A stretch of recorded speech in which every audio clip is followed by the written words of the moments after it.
To ni sunana Umar Bafa, ni ne shugaban karamar hukumar Birniwa da ke jihar Jigawa. An haife ni a shekara ta 1972. Na yi makarantar firamare a nan Birniwa Central Primary School.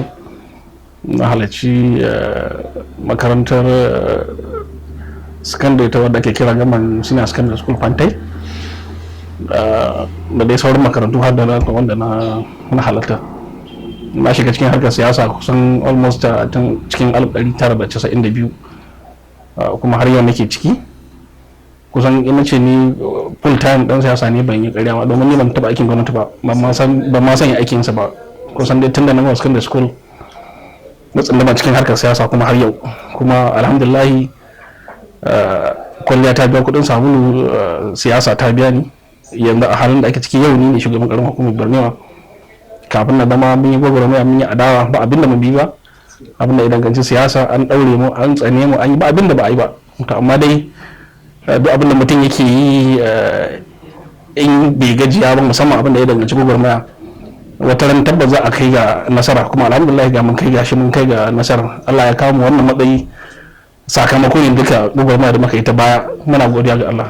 To ko da na zama shugaban karamar hukumar Birniwa, dama kafin na zama shugaban karamar hukumar Birniwa ni ne mataimakin shugaban karamar hukumar Birniwa, wanda na gaji shi mai gidana wanda Muhammad Jaji Dole, Allah ji kansa. A lokacin da ya rasu a matsayina na mataimaki ne na gaje shi. So bai sha wata wahala gagarima ba wajen gudanar da ita karamar hukumar, kasancewar dama ina cikin system din. Na masa mataimaki kusan tenuwa ta farko, tenuwa ta biyu. So kusan dama na san abubuwa da yawa da suke a ciki ta cikin karamar hukumar. So ban fuskanci wata matsala wajen gudanarwa, kasancewar dama ina cikin system din. Kuma mai gidana Allah ji kansa, shi Honorable Muhammad Jaji Dole, dama ya nusar da ni abubuwa da yawa. Na koyi abubuwa da yawa a wurinsa, abu da yawa wanda misali yana nan zai iya zuwa ma ko da iya halatta, amma dai dan yau na koya bai iya ce min wani a za a yi kaza je ka kai, ga kaza je ka kai. So alhamdulillah na samu sauki wajen gudanar da ita karamar kuma Birniwa, kasancewa dama ina cikin abin nan din. Matsaloli dama da za a ce ba matsala, duk abin da mutum yake dole yana da kalubale, akwai challenges, akwai abubuwa da yawa wanda ba za a rasa ba. To amma dai cikin ikon Allah da addu'o'i namu da na yan uwa da shawarwari da wani mukan yi amfani da wannan, musamman ma da ita addu'a ita ce akan gaba. Don duk abin da muke yi kusan zamu iya ce addu'a ta iyaye da ta shugabanni da ta abokai da ta yan uwa ita take gudanar mana, kuma ita take tafiyar da mu akan abin nan. Domin gaskiyar magana ba iyawa mu bace, iyawar Allah ce. So Allah ya karbi addu'a, kusan duka abin da ake yi ana samun su, ana yin su cikin sauki kuma da taimakon addu'ar. To ajandodi ne abubuwa da na zo da su a raina, kamar da na gaya muku cewa dama ina cikin harkar mulki na karamar hukumar Birniwa kusan tun shekara 4 da suka wuce. Ajandodi na da su ya yi daidai da ajandodi wanda shi ainihin mai gidanmu mai girma gwamna Muhammad Bada Abubakar yake kansu. Bara ma shi abin da yake bai wuce zancen kullum ilimi, harkar lafiya, harkar ruwan sha da kuma tsaro na lafiya da dukiyoyi na al'umma. Kusan wannan abubuwa kusan su ne makasudi, ilimi, lafiya, harkar ruwan sha.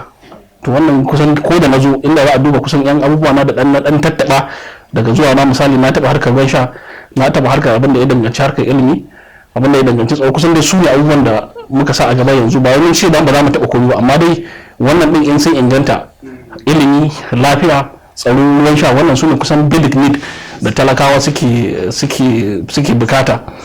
Kusan su ne wanda za a ce in an yi directly bai taba talaka. Sauran yin abubuwa kuma misali abin da ya danganci harkar empowerment ko wani abu, misali wannan duk abubuwa ne wanda daga baya za su biyo. Wannan abu yanzu muka fara, gwamnati duka a cikin ofishin ban wata 3-4 ba misali. Muna da sauran lokaci in Allah ya da, cikin yanku Allah duk abin da ake tunani za mu je, kuma duk da ake tunani ba a taɓo da izinin Allah. To kamar da na faɗa, duk abin da aka ce na rayuwa ko kuma abu na gudanarwa dole ba za a rasa kalubale ba. A ce misali akwai abin da yake shine matsalarka. To matsalata ne dai bai wuce kullum naji ko kuma damuwa ta bai wuce naji cewar ga wata matsala da take damun al'umma ta. Wannan yana daga cikin abin da yake cimin tuwa ƙarya. kamar da dole ne dama har ya tsali na rayuwa dole sai ka ji wani abu na damuwa cewar can ga matsala kaza can ga matsala kaza.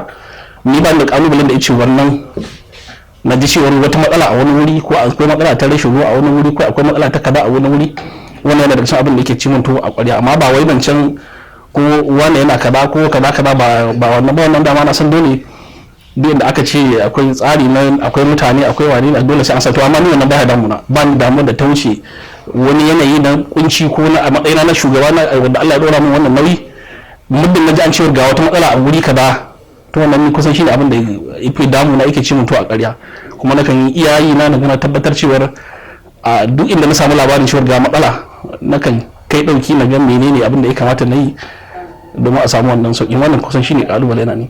To kiran da ban yi ga su mutanen karamar hukumar Borno kullum abin da nake inda zan yi magana da mutane, na farko ina kira da cewar lallai su ba mu shawara, su mana addu'a. Wannan kusan duk sanda zan yi magana yana kusan ya dane min kaman wani bakan damiyata cewar lallai mutane duk sanda aka ga wani abu na shawara a za a ba mu shawara, in an gwada abu na matsala za mu karba, in na gyara ne a gyara, in na duba ne za mu duba. Abu na gaba kuma kamar da na faɗa addu'a, dole sai an mana addu'a in an gano abin nan malamanmu da sauran abokan abin nan ai addu'a cewar Allah ya kama hannunmu dukkanin abin da za mu same shi cikin sauki.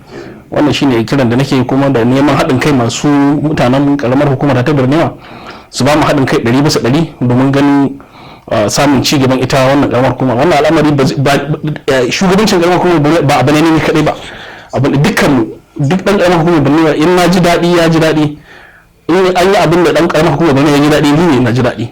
So da haka su taimake mu a bada shakamar da na faɗa, a bada shawara, a yi addu'a, a mana kyakkyawan batu, insha Allah zai taimake mu.